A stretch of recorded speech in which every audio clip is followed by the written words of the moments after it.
오지영 씨, 오늘은 좀 어떤가요?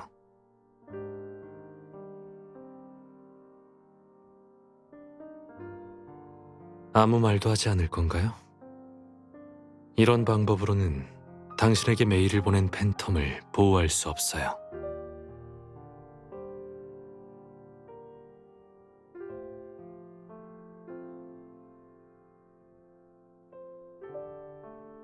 아니에요. 그 누구도 저한테 메일을 보내지 않았어요. 없다고요? 그럼 왜 이미래 씨를 독살하려고 한 거죠? 죽어 마땅하니까. 그 여자가 싫으니까. 그런가요? 그런데 그녀를 싫어하게 된 건 팬텀 때문이 아닌가요?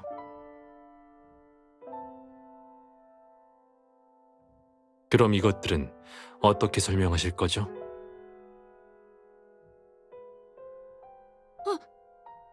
아니에요. 아니야. 그냥 나 혼자서.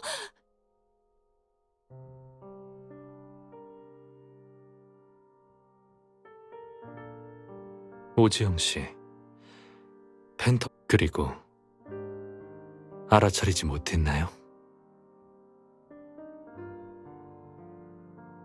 오지영 씨와 연락하던 팬텀은 두 사람이었어요. 둘 중 하나는 당신을 위해 아름다운 환상을 꾸며냈고, 다른 하나는 당신에게 현실을 주입시켰죠. 그러니까 크리스틴, 누가 진짜 팬텀인지 구분할 수 있어요? 그럴 리 없어. 그럴 리 없다고. 그게 팬텀이지. 그가 팬텀이었어. 줄곧 그였어요. 확실해요? 하지만 분명히 한 달 전부터 팬텀의 말투와 메일의 발송 빈도가 달라졌어요. 왜 그런 걸까요? 그러니까 무슨 일이 생겨서. 그렇군요. 지영 씨는 그렇게 생각하시는군요.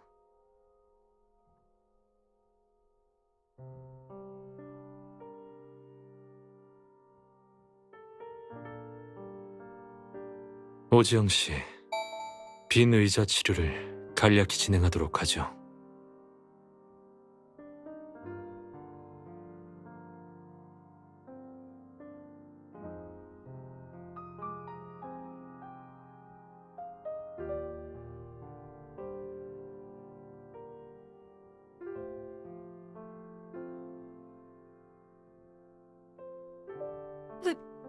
왜요?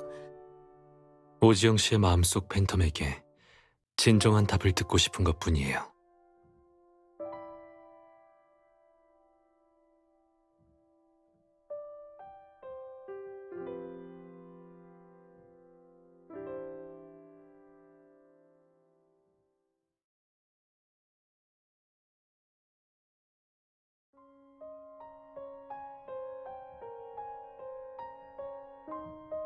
이제 팬텀에게 지영 씨가 하고 싶은 말을 해보세요.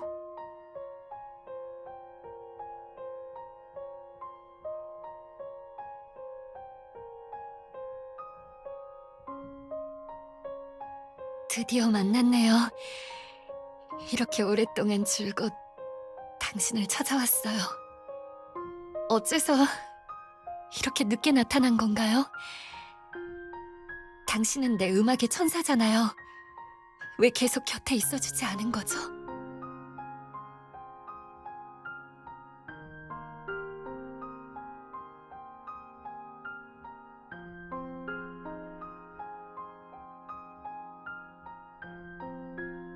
하지만 그래도 기뻐요. 나의 팬텀. 정말로 당신을 찾아냈으니까. 매일 당신이 보낸 글귀를 보면 내가 세상에서 제일 행복한 사람 같았어요. 그거 알아요? 당신이 보낸 모든 메일 전부 다 기억하고 있어요. 첫 번째 메일에서 당신이 그랬죠. 나를 위해 노래해줘. 네 번째 메일에서 당신은 엔젤, 늘 당신을 사랑하고 있어. 내게로 와. 라고 했어요. 그리고 10번째 메일에서 나는 암흑에 속해 있지만 당신은 내가 유일하게 쫓고 싶은 빛이라고도 했어요. 팬텀, 나한테도 당신은 그런 사람이에요.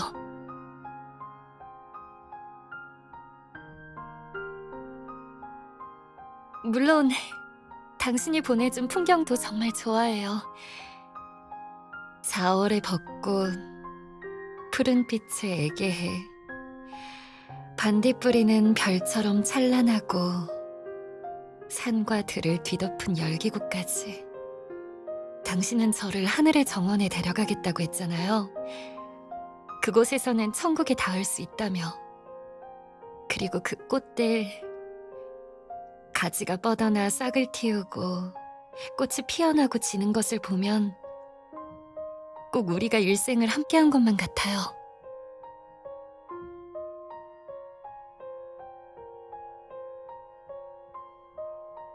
팬텀, 다들 당신이 내 망상이라고, 환각이라고 하지만 난 그렇지 않다는 걸 알아요. 당신은 정말로 존재해요. 그렇죠? 줄곧 당신이었어요. 맞죠? 한 번도 바뀐 적 없잖아요. 사랑해요, 팬텀. 당신이 원하는 건 뭐든 다 할 수 있어요. 당신을 지켜줄게요. 당신이 나를 지켜주는 것처럼. 그러니까 다시 예전으로 돌아가면 안 될까요? 오지영 씨, 됐습니다.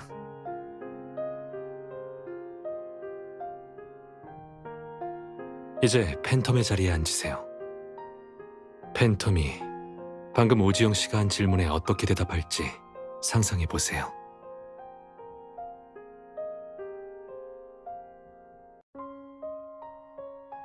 자, 답이 나왔나요?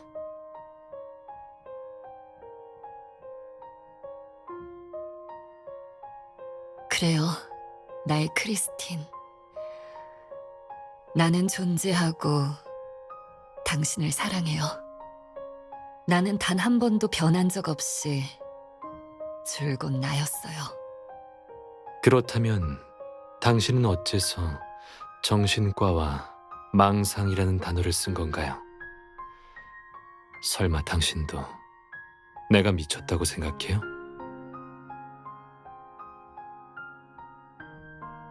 아니, 크리스틴, 내가 어찌 그리 생각하겠소. 나는 당신을 사랑해. 그 누구보다도 더 당신을 사랑하오. 나를 사랑한다면서 왜 다른 사람을 보고 있었는데요? 내가 바로 크리스틴이잖아요. 누굴 보는 거죠? 누가 나타나길 기다리는 건가요?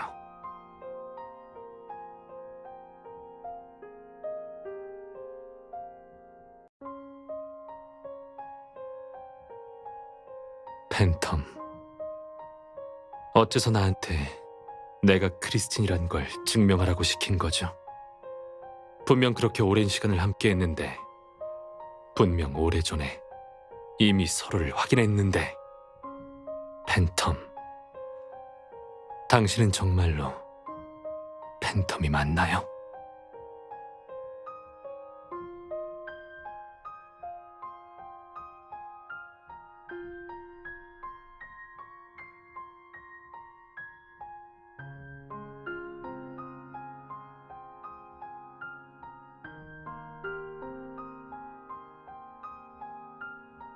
어떻게 이럴 수 있어? 믿을 수 없어. 믿을 수 없어. 내 팬텀. 내 팬텀은 어디 간 거야? 그러고 싶지 않았는데. 나 그녀를 해치고 싶지 않았는데. 나는 크리스틴이란 말이야. 내가 진짜 크리스틴이라고.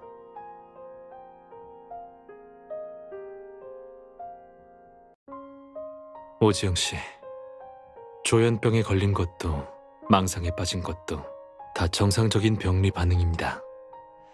그건 당신의 잘못이 아니에요. 잘못은 당신의 질병과 진심을 악의적으로 이용한 사람이 저질렀죠. 이용? 네. 이미래 씨의 노래를 당신에게 보낼 수 있었다는 건 주변인의 소행일 가능성이 커요. 오지영 씨, 더 생각나는 게 있나요? 크리스틴의 캐스팅 오디션 날 감독님과 이범재 씨, 조한일 씨, 그리고 메이크업 아티스트 둘이 있었어요. 그때 매니저가 그들을 심사위원으로 지정해 함께 노래를 평가했었어요. 알겠습니다. 고마워요, 지영 씨. 저는 왜 그러시죠? 하고 싶으신 말이 있나요? 저는 윤 선생님, 팬텀은 그들은 절 사랑했었나요? 정말로 그저 망상과 이용일 뿐이었나요? 팬텀은 정말로 존재하지 않나요?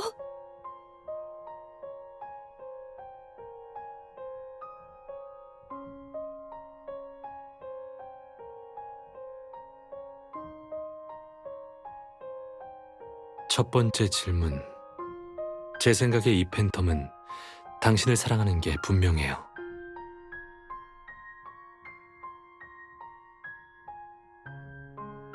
남은 질문들의 답은 오지영 씨가 직접 찾아야만 해요.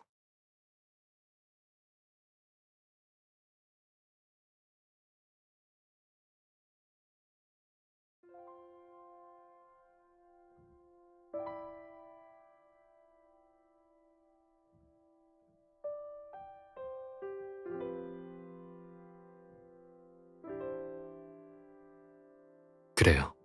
최소한 두 번째 팬텀은 이 안에 있겠죠.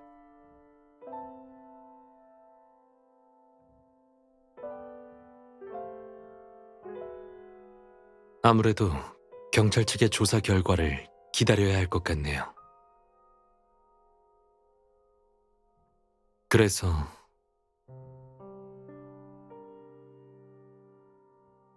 저한테 다른 할 말은 없어요? 방금 오지영 씨가 첫 번째 질문을 할 때부터 줄곧 표정이 안 좋았어요. 네. 왜 그러시죠? 오지영 씨의 반응에 문제가 있다고 느껴졌었나요? 의아한 거요?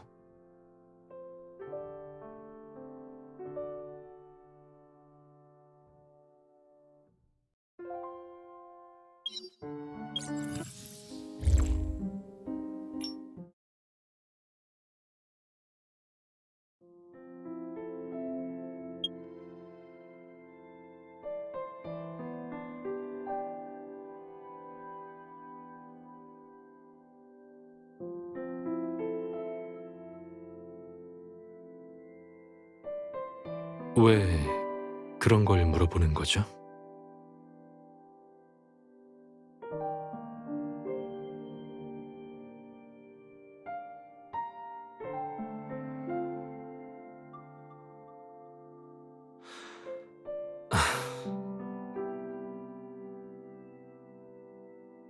첫 번째 팬텀은 어쩔 수 없이 그렇게 했을 거예요.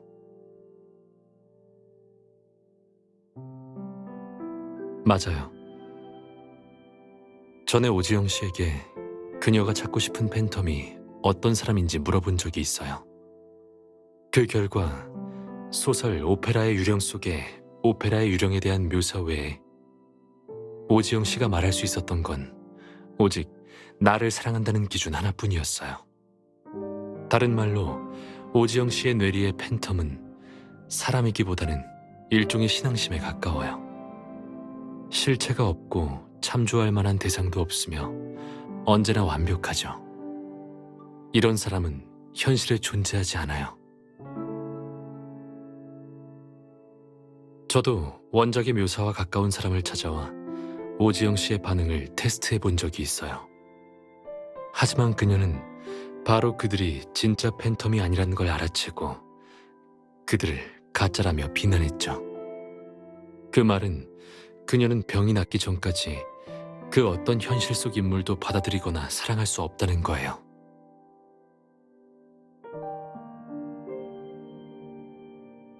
맞아요. 오직 허상 속의 팬텀이 되는 것만이 오지영 씨에게 다가갈 유일한 방법인 셈이죠.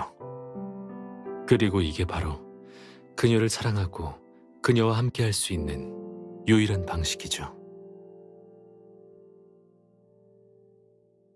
네.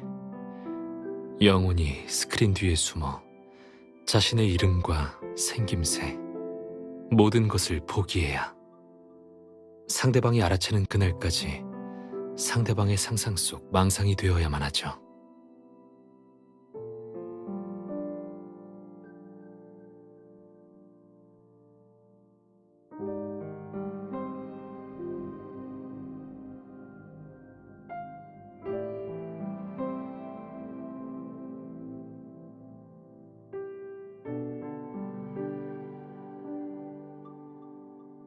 있죠. 가끔 사랑은 사람을 맹목적으로 만들기도 하고 이기적이게 만들기도 하죠. 그는 더 이상 자신의 손익을 따지지 않고 수단과 방법을 가리지 않게 된 거예요. 그에게 가장 중요한 건 사랑뿐이니까. 당신을 사랑하고 당신이 이 사랑을 알아줬으면 하고 당신의 응답을 받길 갈망할 뿐. 그 외에는 아무것도 없는 거죠.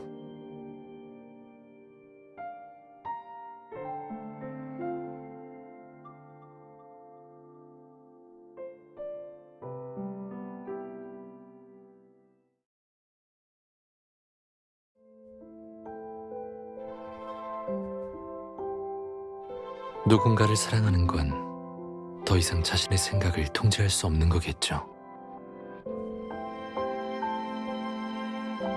네.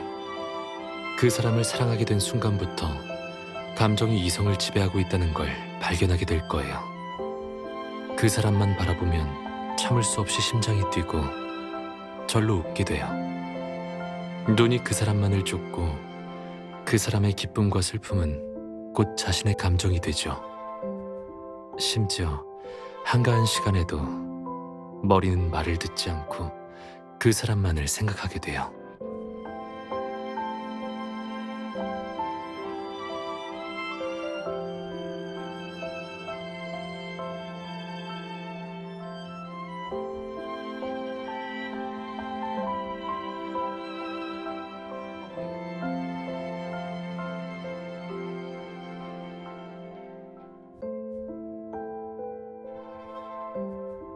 당신의 목소리는 별 아래 장대한 물, 넘쳐나는 빗물이 모여 낮은 곳으로 흐르네. 밤은 촉촉하고 땅은 축축하네. 공기는 고요하고 숲은 조용하네. 오늘 밤 나는 당신을 사랑하네.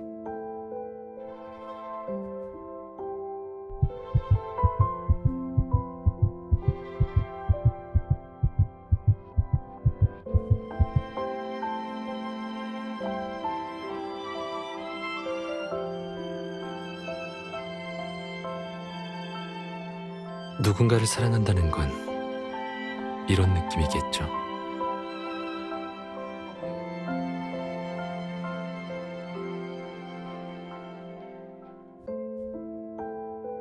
그나저나 이 시 뭔가 익숙하지 않아요?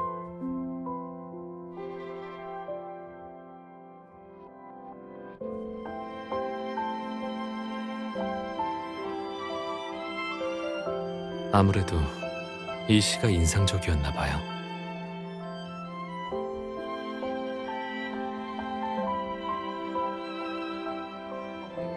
그럼 지금도 이 시가 어울린다고 생각해요?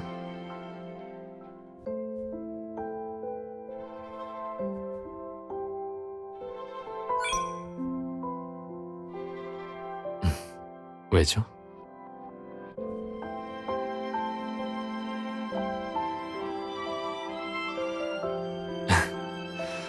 아무래도 아직은 답을 들을 수 없겠군요. 괜찮아요. 조금 아쉽긴 하지만 급한 건 아니에요. 그래도 만약 답이 떠오르면 저에게 가장 먼저 알려주셨음 해요. 들어오세요. 두 분 다 계셨군요. 네, 결과는 여기 있습니다. 서에서도 마침 새로운 조사 결과가 나왔으니 다들 계시는 김에 함께 확인하죠. 어제 오전 11시 15분경 여배우 이미래 씨는 무대 위에서 급성 비소 중독으로 쓰러졌습니다. 다행히 구급차가 제때 도착했고 비소를 극소량 섭취한 덕분에 긴급 구조로 고비는 넘길 수 있었습니다. 하지만 피해자는 아직 혼수 상태여서 별다른 정보를 얻을 수 없는 상황입니다. 이후 저희는 사건 현장을 중점적으로 조사했습니다.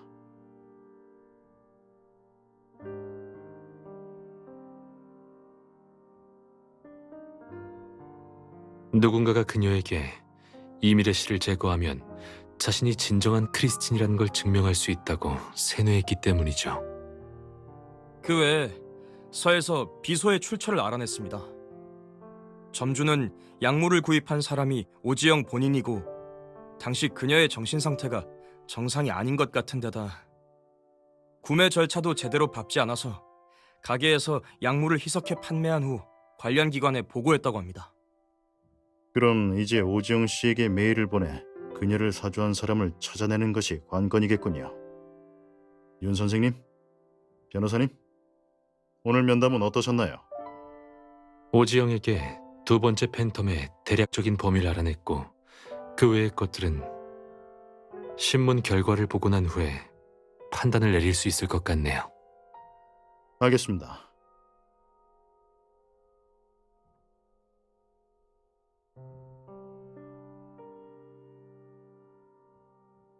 좋지도 않지만 나쁘지도 않네요. 무슨 뜻입니까? 팬텀을 사칭한 사람이 둘인 게 확실해져서 좋지만 안 좋은 점은 이 두 사람은 이범재 씨와 조한일 씨입니다. 두 사람은 오지영 씨가 알려준 두 번째 팬텀 용의자 선상에 있어요.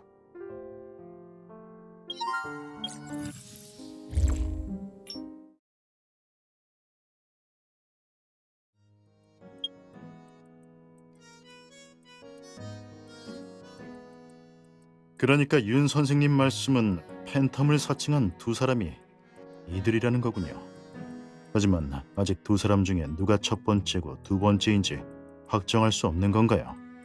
맞아요. 글씨체로 알아냈어요. 물론이죠. 응용심리학에는 필적학이라는 학문이 있어요. 이 학문의 관점으로 보면 글씨를 쓸 때의 필력은 신경의 긴장 정도를 반영해요. 네, 쉽게 말해서 누구나 특정 글자를 쓸 때 무의식적으로 글씨를 쓰는 습관을 바꾸는 거예요. 이범재 씨가 쓴 종이를 보세요. 다른 사람들의 이름을 쓸 때 글씨의 크기와 형태 모두 일정해요. 하지만 오지영과 팬텀을 쓸 때는 글자의 시작과 끝에 힘이 많이 들어갔고 글씨체도 각져 있어요. 그건 글씨를 쓸 때 손이 느려졌고 힘이 많이 들어갔다는 뜻이에요. 긴장한 거죠. 그는 왜 긴장했을까요? 이 두 이름이 그에게 특별한 의미가 있기 때문이죠. 같은 원리로 조한일 씨도 마찬가지입니다. 이런 변화는 다른 극단 멤버의 글씨에선 보이지 않아요. 하지만 윤 선생님의 말씀대로라면 나머지 사람들의 글씨체에서도 이미래라는 이름을 썼을 때 이상을 보인 사람도 있습니다. 이미래 씨는 이번 사건의 피해자예요. 대부분의 사람은 지인의 사고에 자극을 받죠. 이 이름에 이상 반응을 보이는 사람이 있는 것도 정상입니다. 또 필적을 살펴보면서 모든 사람의 신문 영상을 확인했는데 이범재 씨와 조한일 씨는 질문을 답할 때 눈에 띄게 긴장하는 모습이었어요. 거짓말을 하고 있을 가능성이 크다는 거죠. 그렇다면 지금부터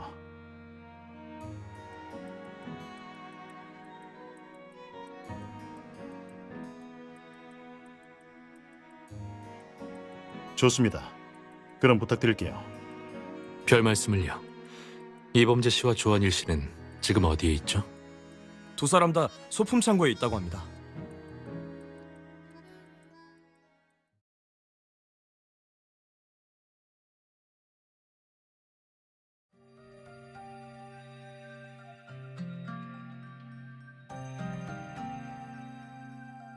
네, 무슨 일이죠?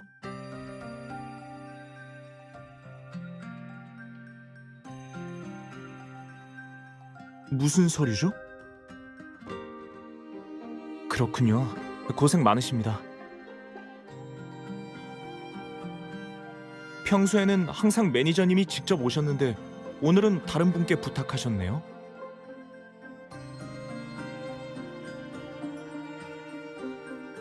그랬군요.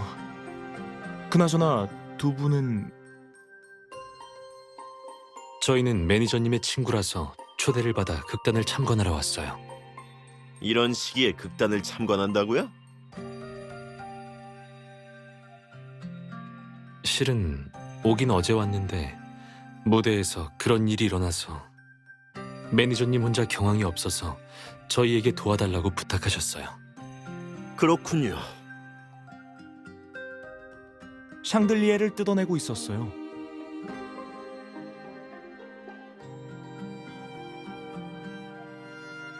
맞아요.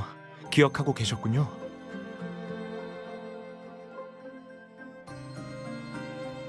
전에는 일체형을 썼는데 올해 월드 투어부터 운반하기 편하게 매니저님이 분리형으로 주문 제작했어요.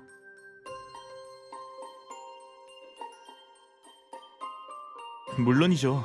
하지만 만지지는 마세요. 이 샹들리에는 모서리가 날카로워서 자칫하면 베이기 쉬워요.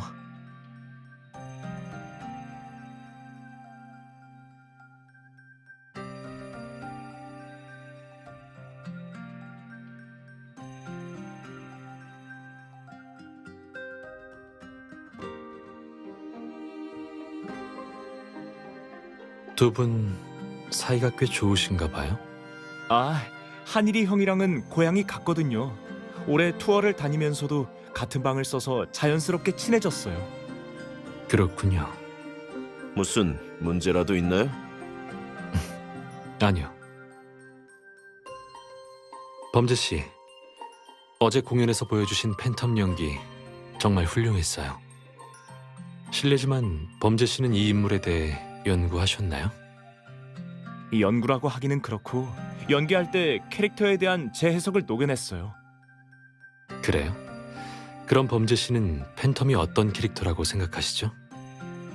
개인적으로 조금 사랑스러운 캐릭터라고 생각해요. 사랑스럽다고요? 네, 크리스틴을 위해 그는 상식에 어긋나는 일을 저질렀지만 그런 말도 있잖아요. 사랑은 사람을 눈멀게 만들고 이성을 잃게 만든다. 팬텀이 한 모든 일은 크리스틴을 사랑해서 그녀를 잃고 싶지 않았기 때문이었으니까요. 물론 방식은 잘못되었지만요.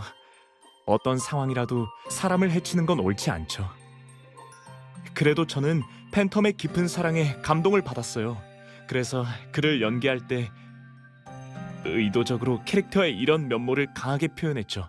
최소한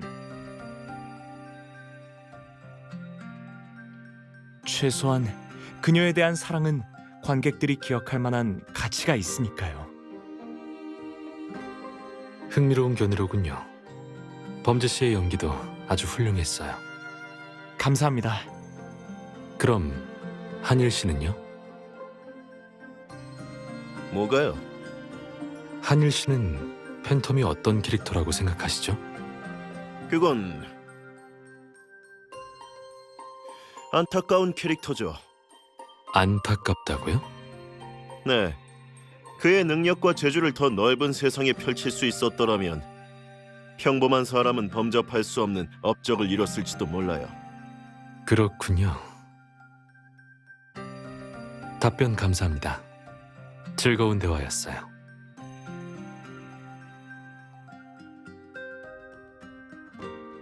기회가 되면 다시 뵙도록 하죠.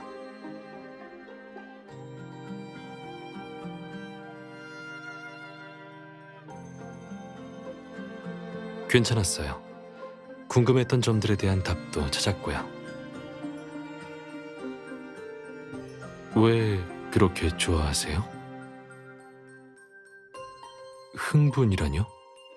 왜요?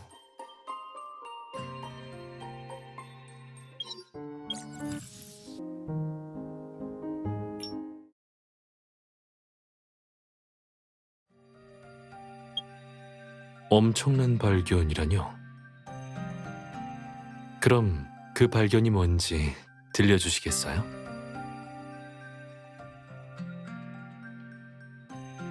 그런가요? 그럼 본부에 따르죠. 제가 찾아낸 정답은 사실 아주 간단해요. 두 팬텀의 정체에 관한 거죠.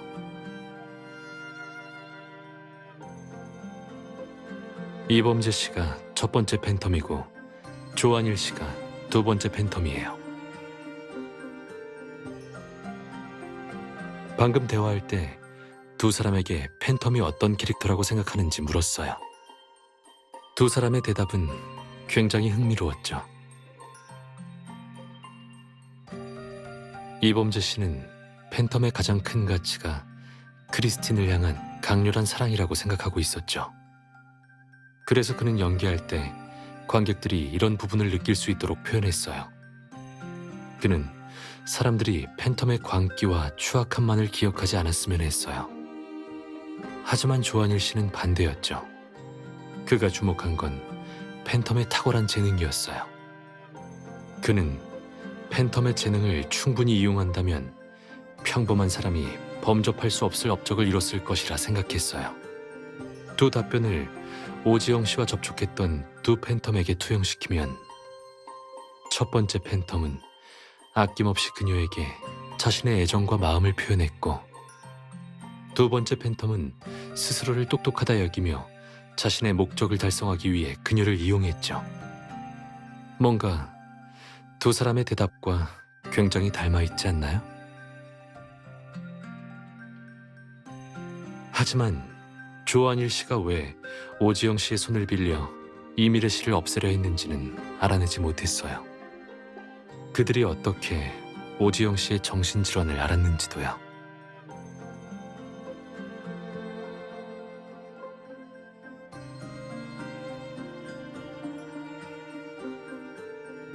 뭘 발견한 거죠?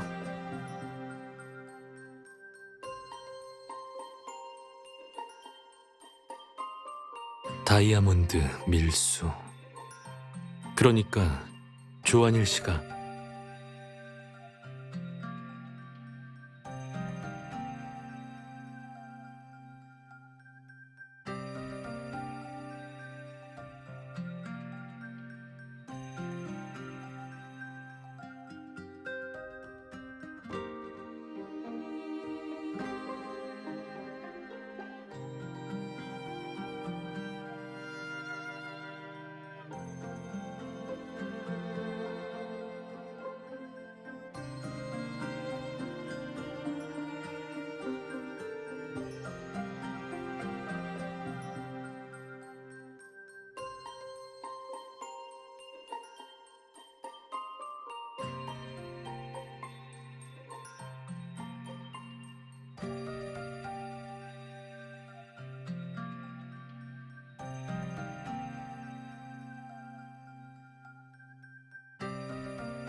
어쩌면 이미래 씨는 이 일을 눈치채 화를 입은 걸 수도 있겠군요. 돌아오셨군요. 두 사람의 정체는 밝히셨습니까? 마침 새로운 걸 발견해서요.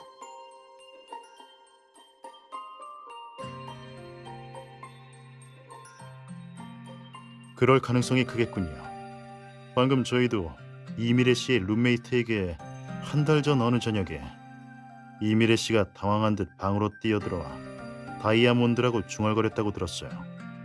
비록 그 후에 룸메이트가 다시 물었을 때 이미래 씨는 계속 부인했지만 그녀가 이상 행동을 보인 날짜와 두 번째 팬텀이 오지영 씨에게 메일을 보낸 날짜가 거의 일치했군요. 맞습니다. 하지만 문제가 있어요. 이 생각은 추측에 불과해서 조한일 씨를 체포할 만한 근거가 부족합니다. 게다가 두 사람이 오지영 씨의 병세를 알고 있었다는 걸 증명할 방법이 없습니다. 오지영 씨의 병세에 관해서는 이따 이범재 씨를 신문해보고 다른 문제는 방금 분명 조한일 씨가 그 보석들을 전부 뜯어냈다고 했었죠. 그렇다면 어쩌면 조한일 씨의 덜미를 잡을 방법이 있을 것 같아요.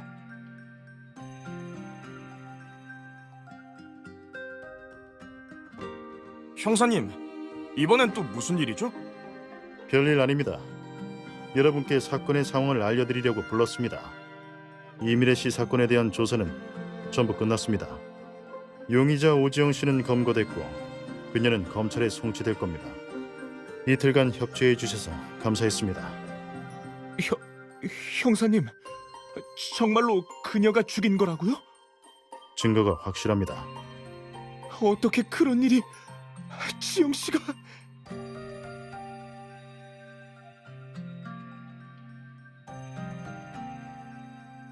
극장 봉쇄 조치는 30분 후에 풀릴 겁니다. 다들 자유로이 이동하셔도 됩니다. 이틀간 고생하셨습니다.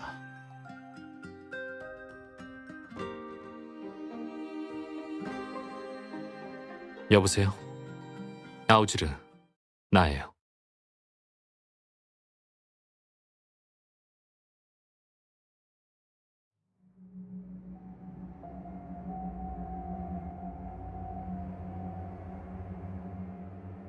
물건은 전부 가져왔겠지? 물론이죠. 여기 있어요. 세어 보시죠.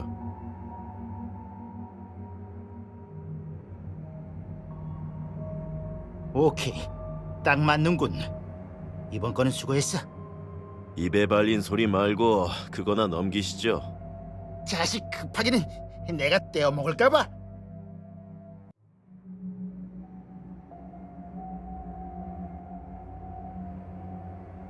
꼼짝 마라, 조한일. 널 체포하겠다.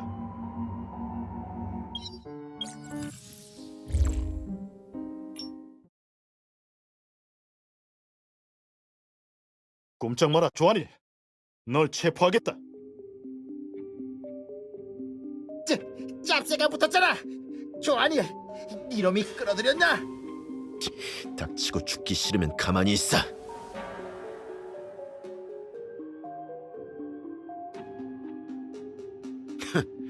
의외네. 여기까지 찾아올 줄은 몰랐어. 인정이 빠르시군요. 왜 발버둥 치지 않으시고? 발버둥 쳐봤자 소용이 있나? 여길 다 막아놓고 현행범으로 체포하려는 거잖아. 그렇다면 보석을 암거래하고 오지영 씨가 이미래 씨를 해치도록 사주한 사실을 시인하나? 보석을 암거래한 건 당신들한테 들켰으니 시인을 하든 말든 상관없잖아. 하지만 이미래 거는 오지영이 내 사주를 받았는지 어떻게 증명할 거지? 왜 둘 다 말이 없어? 설마 증거가 없어서? 그런 거라면 명예훼손으로 고소당할 수도 있어. 너! 오지영 씨의 소지품을 조사하면서 그녀의 노트북 컴퓨터에서 대량의 메일을 발견했죠. 전부 같은 사람이 보낸 메일이에요. 한 달 전부터 그자는 오지영 씨를 세뇌하기 시작했어요. 그래? 그래서 한일 씨 생각에 그 사람의 행동은 똑똑한가요? 아님 어리석은가요? 왜? 대답이 안 나오나요? 어차피 당신과 상관도 없는 사람 하나 평가하는 건데 어렵지 않잖아요? 그럼 당신 생각에 그 사람은 어떻지? 저요? 저는 말이죠. 그 사람이 되게 어리석은 것 같은데요. 기껏 짠 계획이 허점투성이라서요. 허점이 어디 있다는 거지? 우선 범인은 메일을 사용하면 흔적이 남지 않을 거라고 생각했어요. 이렇게 과학이 발달한 시대에 인터넷에 증거가 남지 않을 거라 생각하다니 너무 터무니없잖아요. 그 사람처럼 우리도 어렵지 않게 메일을 발송한 IP 주소를 찾아냈거든요. 이게 첫 번째 어리석었던 포인트. 다음은 오지영 씨를 세뇌하면 그녀에게 모든 죄를 떠넘기고 본인은 편히 살 수 있다 생각했나 봐요. 하지만 범인은 몰랐겠죠. 위험과 형벌이 닥치면 누구에게나 생존 본능이 생긴다는 걸. 오지영 씨도 예외는 아니었어요. 게다가 그녀는 꽤나 똑똑해서 발신자가 누구인지 진즉에 알아챘어요. 그러니까 사건을 조사하기 시작했을 때부터 오지영 씨는 모든 걸 저희에게 털어놓고 용의자를 지목했죠. 이게 두 번째 어리석었던 포인트. 이렇게 어리석었던 포인트가 너무 많아요. 시간 관계상 일일이 지적하지는 않을게요. 어쨌든 전체적으로 범인이 오만하고 무지한 멍청이라는 건 알겠네요. 잡는 게 맥 빠질 정도랄까요? 말도 안 되는 소리. IP 주소를 어렵지 않게 추적했다고? 프로그램이 몇 겹이나 설치되어 있는 불법 IP라고? 그리고 오지영이 털어놓았다고? 꿈 깨시지? 그 여자가 제일 사랑하는 팬텀의 메일인데! 그 여잔 절대로...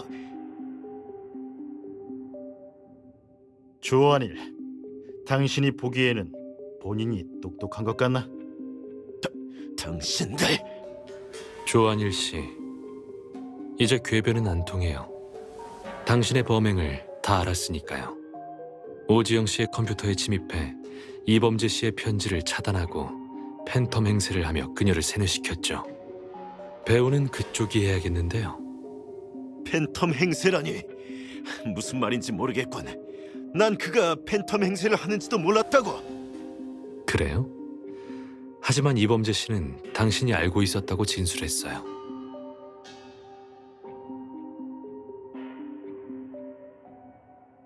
뭐해, 범죄야? 아무것도 아니에요. 아무것도 아니라고? 방금 다 봤는데 메일에 온통 사진이랑 글이 빼곡하더만. 괜히 실실거리고. 그런데 아무것도 아니라고? 바보도 안 믿겠다. 사실대로 말해봐. 여자친구 생겼지? 그렇다고 해야 할까요? 왜 죽상이야? 뭐가 잘 안 풀려? 그런 건 아니고 사귀는 방식이 좀 특이해서요. 특이하다고? 한일이 형만 아셔야 해요. 아무한테도 말하면 안 돼요. 실은 지영 씨랑 사귀고 있어요.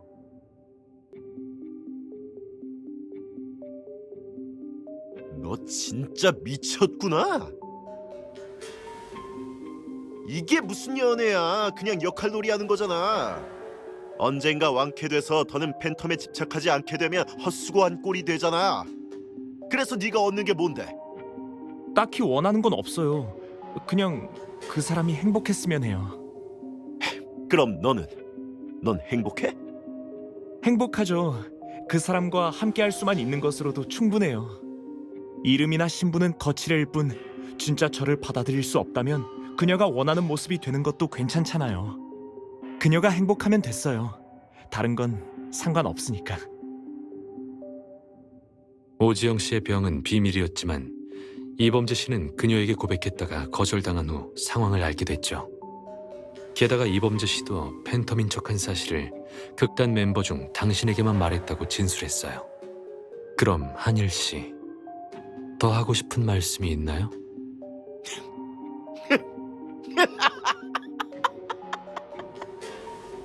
그게 뭐 어때서? 내가 독을 탄 것도 아닌데. 그냥 몇 마디 보낸 것뿐이잖아. 누가 그 여자더러 믿으래? 아, 맞다. 그 여자 정신병자지? 그런 거지 뭐. 정신이 나갔으니까. 정신 나간 사람이 미쳐서 남을 해친 건 법도 어떻게 못하잖아. 안 그래? 그럼 이미래 씨는 그녀한테 무슨 원한이 있다고 그렇게까지 계획적으로 그녀를 해치려 했지? 원한? 그런 거 없어. 그냥 밤에 가선 안 되는 곳에 가서 보면 안 되는 걸 봤을 뿐이지. 떠벌리지 않겠다고 약속했지만 사람 약속만큼 못 믿을 게 또 없거든. 그러니 제거할 수밖에 없지. 조한일, 타인에게 범죄를 사주하고 기금속을 밀수한 혐의로 체포하겠다. 날 체포한다고?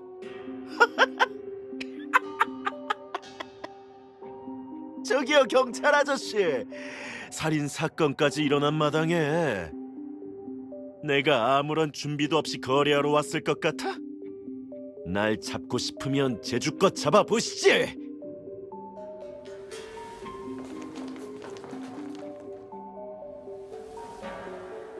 자, 잡혀 들어간 형제들의 복수를 위해 한 놈도 놓치지 말라고. 아, 맞다. 거기 의사 양반. 당신 옆에 있던 그 여자 곤욕 좀 치르게 되겠네.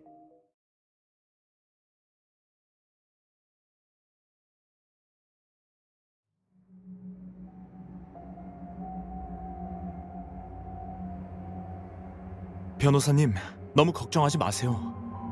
반장님도 그렇고 같이 가신 분들도 대단하시거든요. 분명 무사히 나오실 겁니다.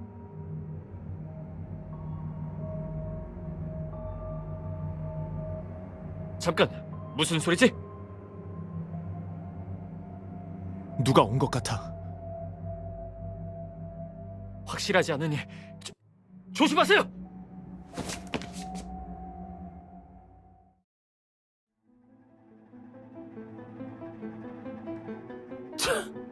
아쉽네. 잡을 수 있었는데.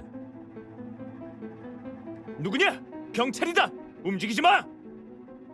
경찰? 그래서 뭐? 고작 둘이서 우리를 상대할 수 있을 것 같아? 누가 너희를 이리로 보냈지? 뭘 노리는 거냐? 노리긴 무슨. 의뢰받고 온 거지. 누구한테 의뢰를 받았는지는 글쎄, 이런 상황에 그런 것까지 신경 쓸 여유가 있나? 좋아, 선택할 기회를 줄게. 순순히 우리 말에 따른다면 목숨은 살려주지. 싫다면? 그럼 한일 형님 말씀대로 잡을 수 있으면 잡고 못 잡으면 처리해야지.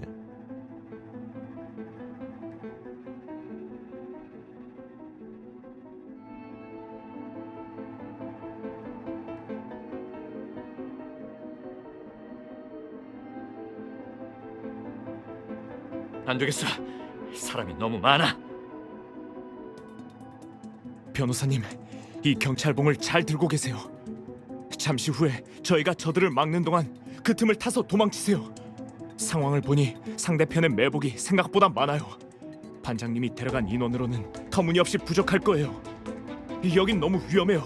민간인은 더 이상 이곳에 머무르면 안 됩니다. 걱정 마세요. 이미 팀에 연락을 취했습니다. 곧 지원 인력이 올 거예요.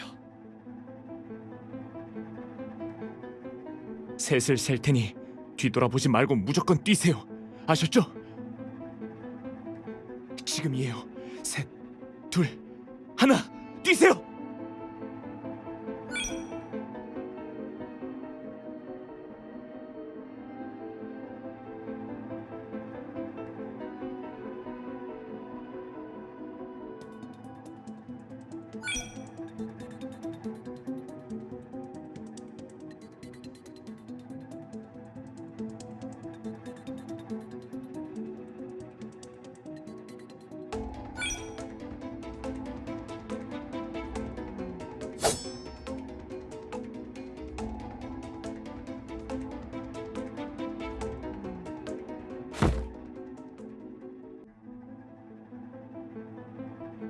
눈을 떠요.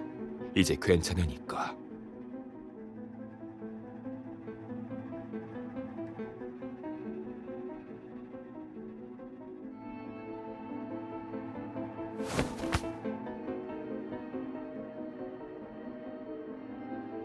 윤 선생님, 제가 길을 열어드릴 테니 바로 빠져나가세요. 여긴 너무 위험합니다. 같이 안 가시게요? 전에 약속했던 것과 다르네요. 어쩔 수 없습니다. 조한일 패거리가 너무 많아요. 저희만으론 무리예요. 최소한 인간인인 윤 선생님을 내보내야 지원이 올 때까지 버틸 수 있습니다. 잠깐, 지금 인원으로 감당할 수 없다고요? 그럼 바깥쪽은 비슷한 상황일 겁니다.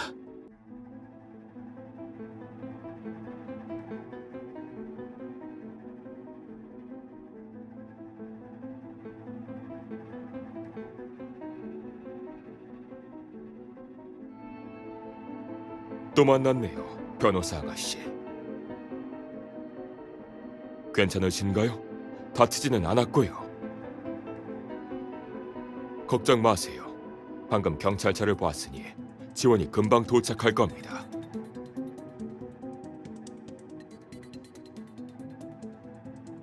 도련님이 아가씨를 지키라고 하셨지요. 오늘 밤 문제가 생길까봐 특별히 당부하셨답니다.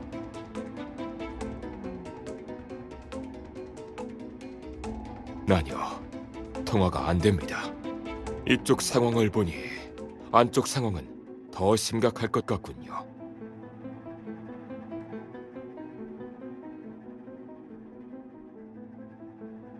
서두르지 마세요. 아가씨를 내보내고 도련님께 갈 겁니다.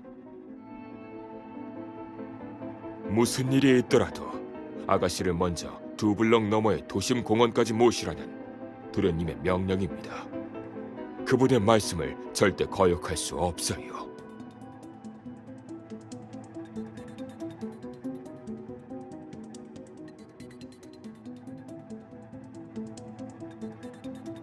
그렇다면 다시 한번 묻겠습니다. 지금 아가씨를 먼저 내보낼까요? 아니면 도련님을 찾으러 갈까요? 잘 생각하세요. 제가 없으면 경찰의 지원이 도착하기 전까지 이곳에서 벗어나기 힘들 겁니다. 목숨이 걸린 일에 감정적으로 굴지 마세요. 조금 이기적이라고 한들 그 누구도 당신을 탓하지 않아요. 도련님도요. 잘 생각해 보세요.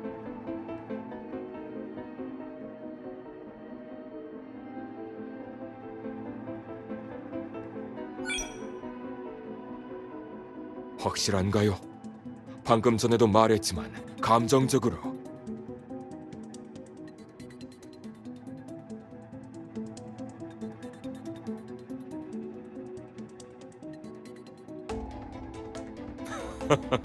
아무래도 이번에 제가 틀리지 않았나 보군요. 나가씨에게 저희 도련님이 중요한 존재인 거 보군요.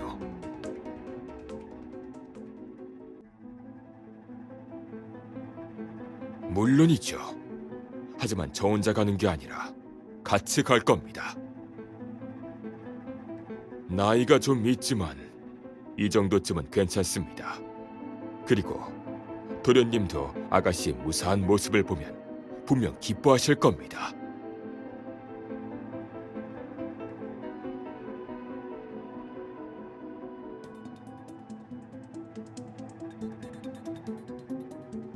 도련님이군요.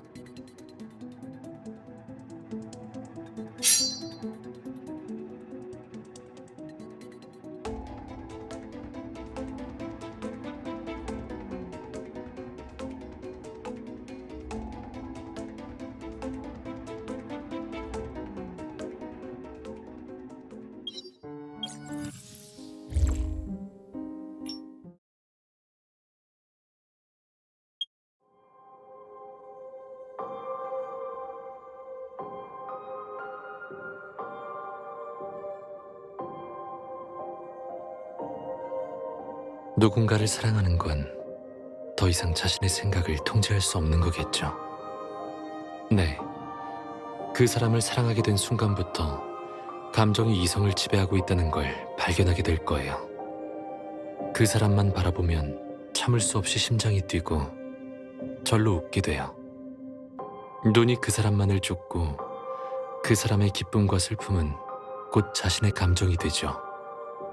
심지어 한가한 시간에도 머리는 말을 듣지 않고 그 사람만을 생각하게 돼요.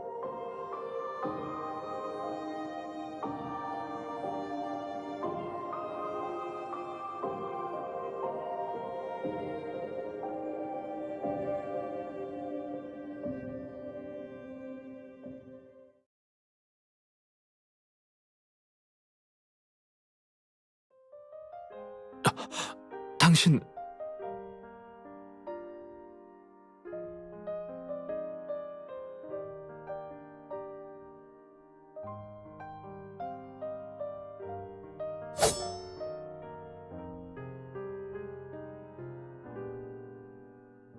도련님, 앉으세요.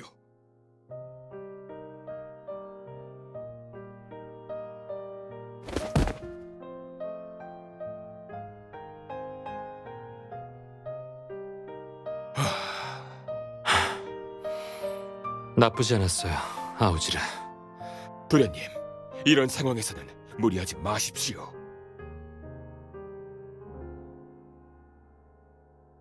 제가 가르쳐드린 발차기 꽤 쓸만하지요?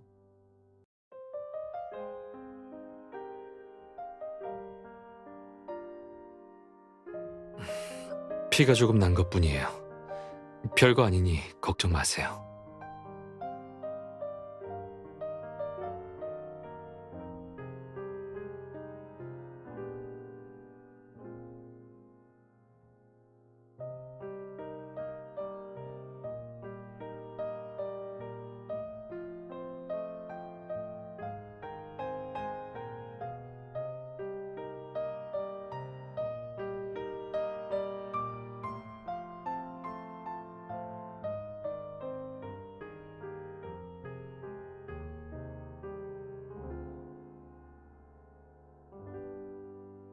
우는 거예요? 저 때문에?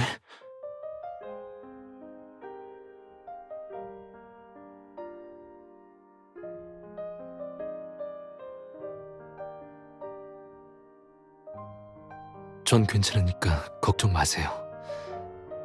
옆에 있어요. 울지 마세요. 다 끝났어요.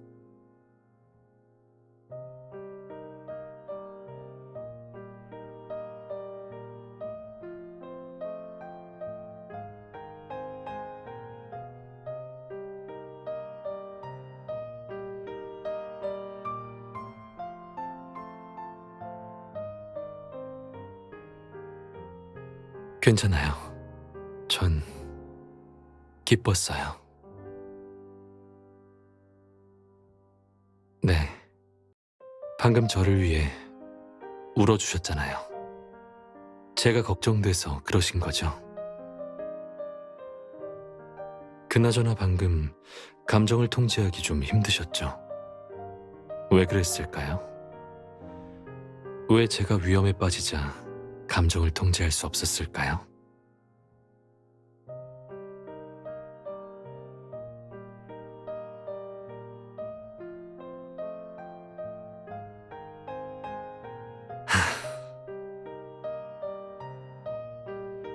이런 순간이 왔는데 아직도 모르시는군요. 하지만 저는 더 이상 못 기다리겠어요.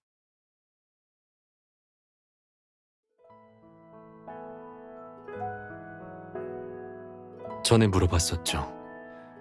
누군가를 사랑할 수 있냐고. 하지만 당신은 그때 모른다고 답했어요. 생각해 본 적이 없으니까. 그 후에 당신은 어떻게 해야 누군가를 사랑한다고 할 수 있는지 또 물었어요. 그때 제 대답 아직 기억해요?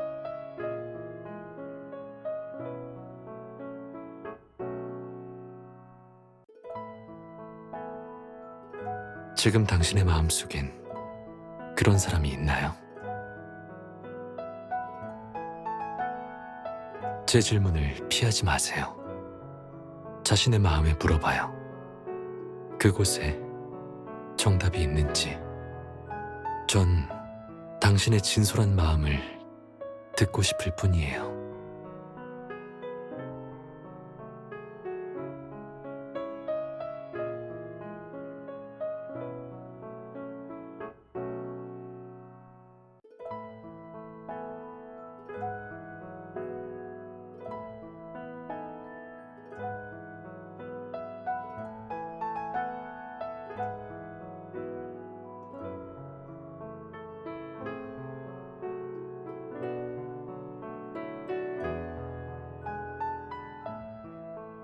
네. 그 사람을 사랑하게 된 순간부터 감정이 이성을 지배하고 있다는 걸 발견하게 될 거예요. 눈이 그 사람만을 쫓고 그 사람의 기쁨과 슬픔은 곧 자신의 감정이 되죠.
말하지 마세요.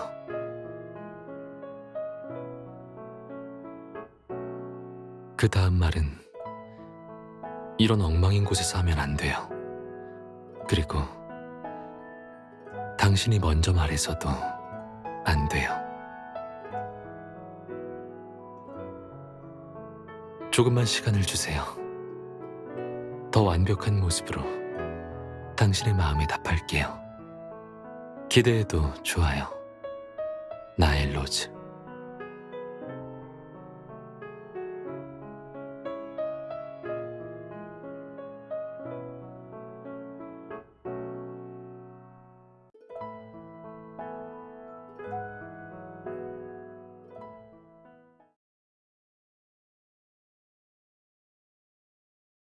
아우지르, 어째서 내 지시대로 하지 않았죠? 도련님, 그건 아가씨의 선택이었습니다. 그녀에게 나의 그런 꼴은 보여주고 싶지 않았어요. 그녀는 도심 공원에서 날 기다렸다가 일이 다 끝나면 나와 만났어야 했어요. 하지만 당신은 그녀를 울렸죠. 그럼 도련님은요? 어째서 계획의 방향을 트신 거죠? 원래의 계획대로라면 다른 길을 통해 도심공원으로 가셨어야 하잖아요.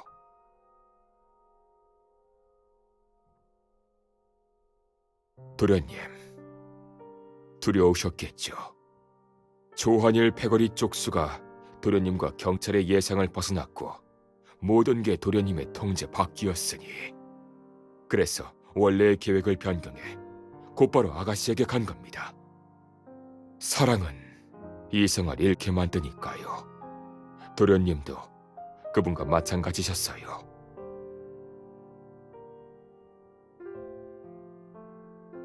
도련님, 사실 화내실 일이 아닙니다.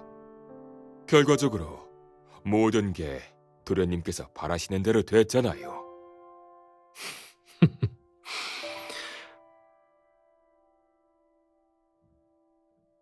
맞는 말이에요. 과정이나 수단은 중요하지 않아요. 중요한 건 내가 가장 바라던 결과를 손에 얻었다는 것. 긴 여정이었지만 그동안 겪었던 모든 일과 내렸던 모든 결정이 더없는 기쁨과 행복을 가져다 주었어요.